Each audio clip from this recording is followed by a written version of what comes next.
Today I'm going to show you how to remove the kickstand from your Starlink Mini. Now when I first got my Starlink Standard, which was the bigger version of this about a year ago, and I tried to take the kickstand off, I unfortunately didn't know how to do it. You can see here I broke my kickstand, and Starlink was good enough to replace it, but you don't need to have this happen to you. So today I'm going to show you the right way to take the kickstand out. And the reason you might want to do this is there's a variety of mounting accessories. This is the pole adapter that comes with Starlink, and I made a little insert for this that works with my tripod. It's called a Stardapter.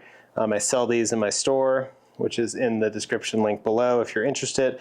But I make all sorts of mounts for Starlinks like this, so you can adapt it to a tripod, a RAM mount, something that is a little bit more secure than just sitting it on the ground. And so if you want to remove this kickstand, what we're basically going to do is you're going to pull up here while you pull out and up, sort of at an angle. And so the mistake I made when I broke mine was that I had this piece of the kickstand up, and you actually need to leave it down so that there's a top or place to prevent this from flexing too much. And so what you want to do is you want to put one finger here, maybe a thumb, and press down, and then pull up down here on the bottom.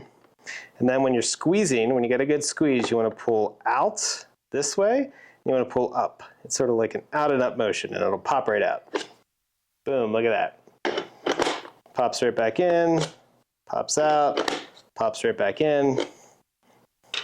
And so once that's out of there, if you need to install something like the pole adapter that comes with the Starlink Mini, you can just line it up, push that right in, and same kind of thing. I like to put a thumb here, pull up a little bit, and then for this one it can be helpful to push a little, and then you can slide that right out as well. So hopefully that helps you to not break your Starlink Mini's kickstand like I did.